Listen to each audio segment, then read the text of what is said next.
В съвременното общество хората са отдадени на всекидневието.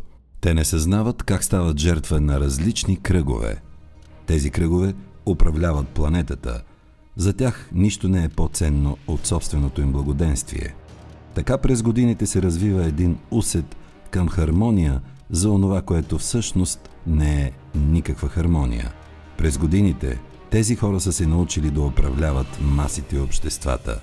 Те владеят съзнанието им и го контролират. Такива хора обикновено наричаме диктатори, но дойде ли времето диктаторите да престанат да съществуват и как така?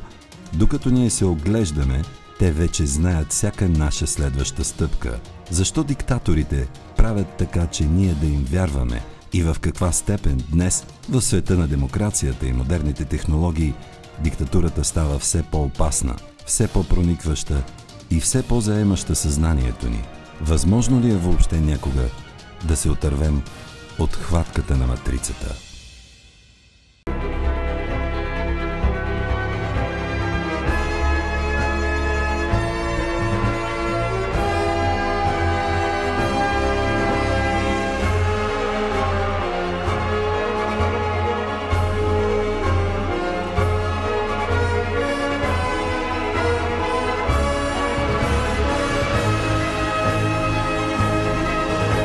Господин Нетков, здравейте, добре дошли. Контрол на човечеството, контрол на съзнанието, контрол на ума. Мога ли да ви предложа нещо, господин Керев, за един експеримент да направим сега в момента? Кажете да и после питайте за какво става въпрос. Толкова сте мил. Сега искам да ви попитам, господин Керев, вие създадохте проектът Новото познание, за да манипулирате съзнанието на хората ли?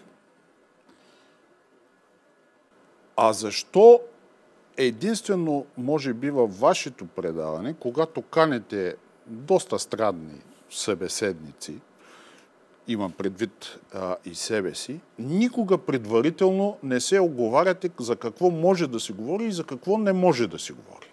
За разлика от другите мейнстрим, големи професионални телевизии. Ако ви отговоря на този въпрос, ще ми се наложи след това повече никога да не ви кане в предаването. Добре, да направим един малък още експеримент. Моля, картина. Вие сте се подготвили, господин Нетков? Всеки експеримент е резултат на много дълга подготовка, господин Керев. Как мислите, това е много известна картина, създадена някъде 1881-2 година, дори и малко по-рано. Картината е на, извинявам се, че казвам, но все пак Руснак е Верещагин, Василий Василевич Верещагин. Руснак е, обаче е живял в Париж. Така че има баланс, правим баланс на нещата. Вие много се притеснявате да говорите за Русия. Не знам защо. Комплекс ме е вече от всичко, което гледам, усещам как успешно манипулират съзнанието ми официалния мейнстрим и вече започвам да се страхувам. Наистина започвам да се страхувам. Картината е наречена Апотеоз на войната. Посланието е посветена според автора, на всички минали, настоящи и бъдещи войни. Породилите ги хора войни. А както знаем, войните се пораждат първо чрез много сериозна манипулация на общественото съзнание. Манипулация ли е тази картина? Да. Това е една от най-големите позитивни манипулации, които съм срещал. Аз познавам тази картина много добре и съм я виждал в оригинал. Връщам ви домакинство, господин Керев. Благодаря ви за експеримента. Благодаря ви за определението позитивна манипулация. Значи нещо манипулира, което да доведе до позитивно. Или нещо манипулира, което да доведе до негативно. В света има две понятия, които, особено в езотериката, се използват много често. Тъмна и светла страна. Добро или зло? Мир или война? Информация, дезинформация. Напоследък, предусещайки, че няма да ни се размине войната, все повече разсъждавам през призмата на войната. Затова избрах и тази картина като манипулация. Но вие определихте позитивна. Да, тя е родила вследствие на тази манипулация, се е родило може би най-смисленото нещо, което да се опитва да прави баланса между мира и войната, доброто и злото, тъмното и черното. Ражда се пацифизма. От миналите ваши прераждания, известна ли ви е въпросната баронеса Берта фон Зуфнер? Срещал съм я веднъж. Във Виена. Във Виена. Да не би случайно по време на изложбата, когато Верещагин, как ли са му позволили, нямало е санкции тогава руски художник да излага картини във Виена, да не би случайно двамата да сте стояли пред картината? Пропагандата тогава беше съвсем различна и тя казваше колко добро може да бъде изкуството в помощ на хората. Въпросната Берта фон Зуфнер, ако ви прави впечатление, се името Берта от австро-саксонския свят има някакво значение. Берта, която създава пацифизма, и Берта, съпругата на Круп. И създават най-голямото уръдие. Създават най-голямото уръдие. Ирония на съдбата има господин Керев в нещата, които ни карат да се замислим кой, как и по какъв начин манипулира съзнанието ми. От вас съм чувал този термин ирония на съдбата. Съзнанието и контролът над съзнанието днес е, може би, една от най-големите, най-мащабните манипулации в света на медиите. Който съумее да овладее точно този контрол чрез различните програми, за които сме говорили неведнъж, той според мен ще бъде новия властелин на света. Въпросната баронеса Берта, създателката на пацифизма, създателката на така нареченото австрийско мирно дружество, участничката в първия мирен конгрес, първата мирна конференция в Хага, абсолютният духовен партньор и единственият човек, който й е помагал, забележете, е Нобел. Динамита. Да. Оръжейната индустрия. Изведнъж той започва да финансира нейния проект за пацифизма, против войната. Много странно, нали, звучи.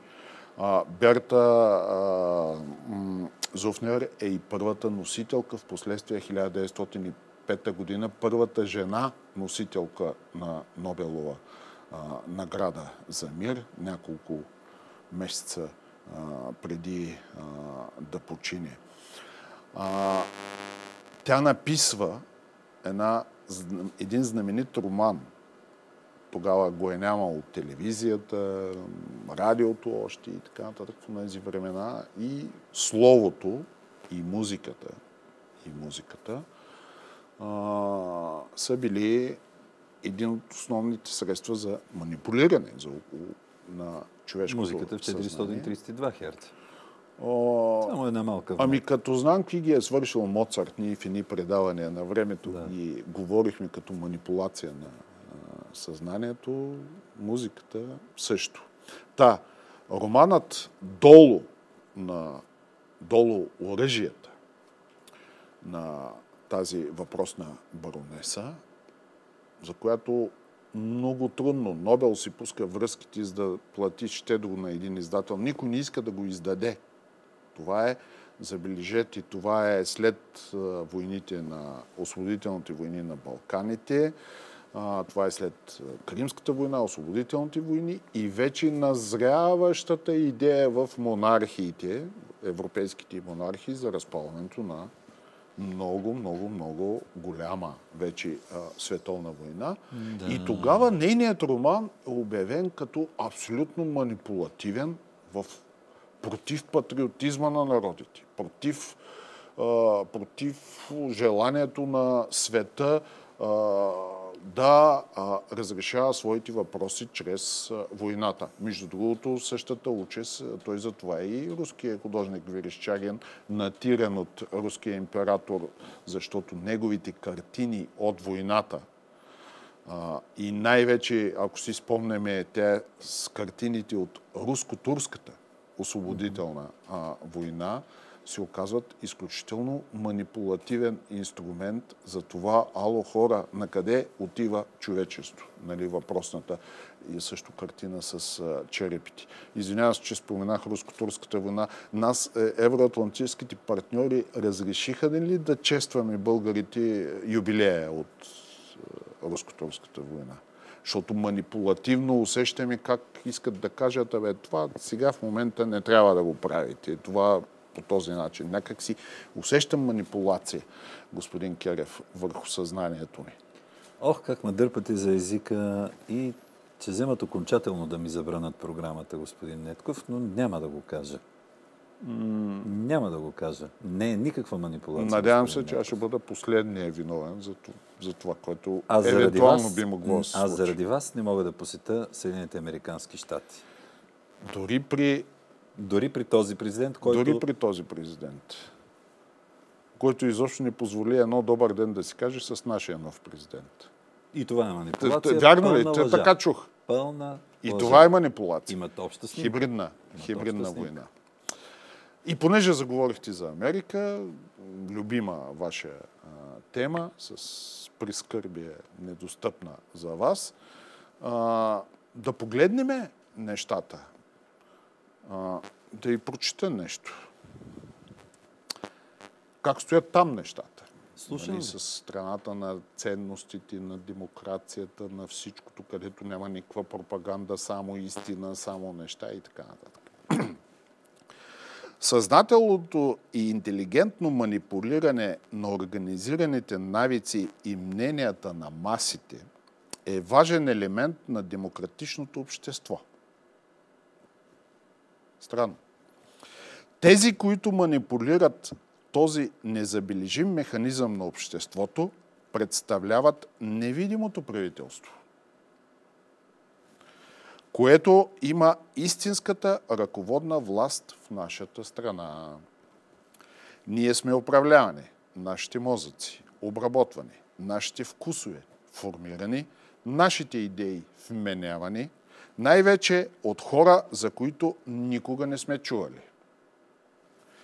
Това е логическа последица от начина, по който нашето демократично общество е организирано. Огромни бройки човешки същества трябва да се сътрудничат по този начин. Ако ще живеят заедно в едно гладко функциониращо общество. Нашите невидими управители в много от случаите дори не знаят кои са техните сподвижници от вътрешния кабинет. 1928 година, господин Керев. Едуард Бернайс, създателят на пропагандната индустрия на Америка. Най-големият създателят на връзките с обществеността, Public Relation. Това е създател. Пропагандата не се е родила някъде покрай комунистическите диктатури. 28 година. Малка пауза и се връщаме в студиото. Сега ме подсетихте за нещо. Ще ви питам след паузата за кино, електрификация и едни моливи. Дали големите манипулатори са всъщност и големите диктатори? Каква е онази сила, която кара определен кръг от хора да правят така, че всички останали да са зависими от тях? Каква е причината всички ние да ставаме подвластни на нечия чужда воля? огромната машина за манипулация на съзнанието заработва все по-бързо и все по-бързо, за да ни накара да чувстваме и мислим това, което някой друг ни втълпява. Възможен ли е отказ от всичко това? Можем ли ние да спрем да вярваме на онези, които всъщност не желаят нашия просперитет? Съвременните диктатори застават пред нас с най-добри намерения, но каква е цената, която ние плащаме за собствената си свобода?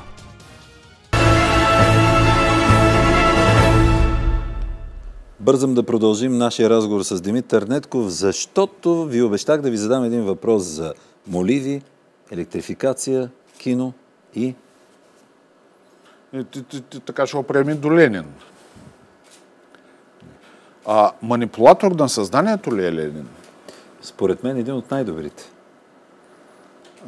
Само, че доколкото знаем, истинският манипулатор на така наречената диктатура на пролетарията е пак един пристигнал с едни доларчета в едно куфърче от татък океана, носител на тогавашните евроатлантически ценности. Нали, във всичко. И цялата идеология на манипулиране на общественото съзнание на този така наречен пролетариат носи той. Но пак от човек, който ви цитирахме преди малко. Въпросният господин, когото цитирахме, все пак да не забравяме, той е племенникът на Фройд. На Фройд. Който тръгва и създава модерният пиар, политически, корпоративен. Това е човекът, който измисля как да накара американските жени да пушат. Свободно.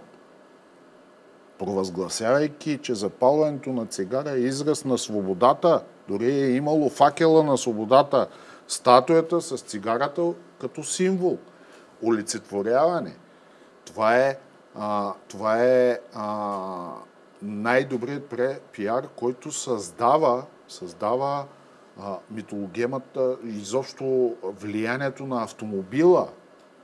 Какво означава автомобила за човека, но измисля как, пак по името на Чичо си Фройд, по писанията му, измисля как да го превърне в абсолютен символ. И в символ на какво го превръща господин Керев? В символ на мъжката сексуалност. И разработва цялата манипулация върху мъжкото население, върху сексуалния инстинкт. Аз съм ви наблюдал, когато ви управлявате БМВ-то си. Ви изглеждате по съвършено друг начин, господин Керев. Тези неща идват като добре премислена стратегия и идеология, целяща следното нещо, решаването на кардиналния въпрос, който някъде се заражда около началото на 20 век. Само ви чакам да свършите, за да ми купите колата, която току-що казахте, че карам. Аз съм с такова и ще ви го оставя след малко. Много ви благодаря. Все пак аз имам някакви... Видяхте ли? Зрителите стават свидетели на това как умело ги манипулирате чрез мен, като ми приписвате абсолютно неприсъщи неща. Първо направихте така, че всички зрители да бъдат убедени, че аз съм един сексуален, да не употребя финалната дума. Второ... Фараон, да. Че често сменям приятелките си. Аз за това и не мога да имам сериозна приятелка заради вас. Трето, убедихте ги, че управлявам най-скъпите автомобили на планетата, произвеждани някога. Разказахте им, че съм природения граф Сен-Жермен и вече сериозно ме питат дали съм аз, на което аз отговарям. Да, за да не ги лъжа. Господин Керев, вие създадохте проекта Новото познание. Да. Вие ни каните и ни манипулирате в това студио, умело направлявайки ни с някакви такива въпросчета, темички такива, които и без ние да се усетиме, влизаме в вашия капан и си представим след 100-200 години в някои от следващите прераждания как ще разправите за нас, какви абдали сме били. Но... И ще ви кажа върху какво работите. Вие работите, правите умело баланса за най-важното нещо, касаещо манипулирането на човешкото съзнание и човешкия мозък. Рационалното и ирационалното в човека. Фройд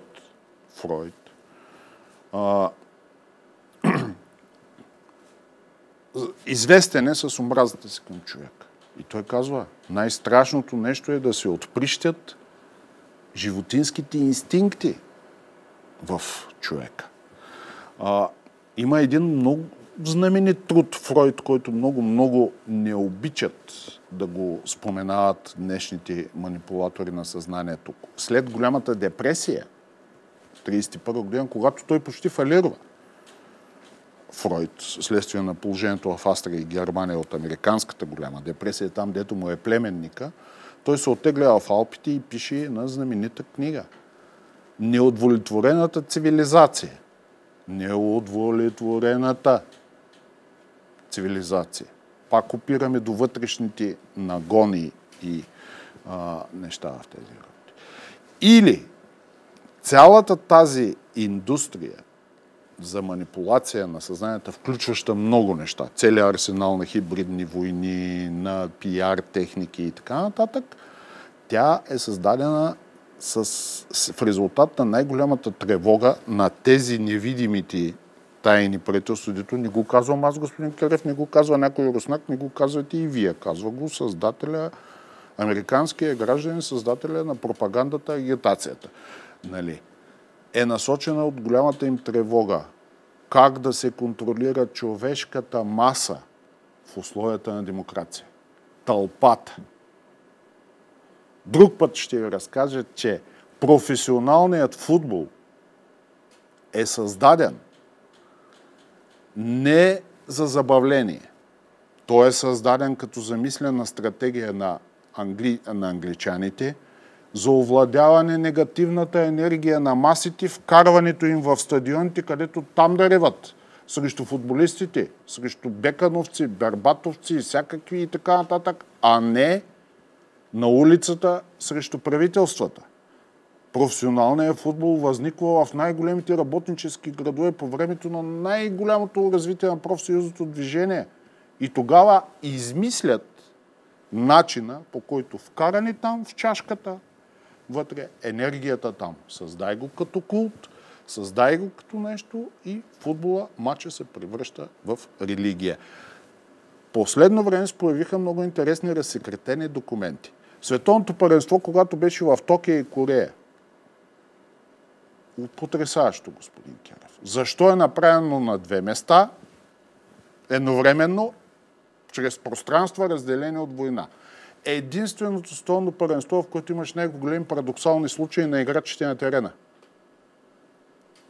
В същото време, единственото първенство, в което всички стадиони са строени и платени единствено и само от ФИФА, по специални проекти и единственото, където билетите са продавани срещу събирането на лични данни. Много странно, срещу чиниите на стадионите, по това време са съсредоточени онези Рейганови спътничета за голямата космическа война, които нещо се експериментирали. Говорят, че се е извършвал най-големия експеримент, за да се види събрани на едно място хората, как могат да бъдат манипулирани всичко. И после по билетчетата и по всичкото са наблюдавани зрителите. Да не се очудваме, че човекът ракета се появи там, от Корея. Да. Набързо така ви ги казвам тия неща, защото не съм сигурен вече дали ще ме поканите и... А според вас, къде ще свърши всичко това? Голяма страшна война. Обезумели тълпи, разкъсващи своите управници, глад, болести, илюзията, че някакъв си златен милиард ще бъде съхранен. От вас го знам, той за златния милиард не му е придумка. И илюзията, че това нещо ще бъде абсолютно безскрупулен политическо-финансово-олигархичен модел в момента изобщо не зачиташ човешките достоинства и права на планетата. И аз с интерес следа еродираните ви събеседници във вашия проект, които говорят за там тия другите човечета. Почнах да вярвам покрай вас и аз в тия работи, може оттам да дойде спасението. Господин Нетков, благодаря ви за участието. Аз също, господин Петър.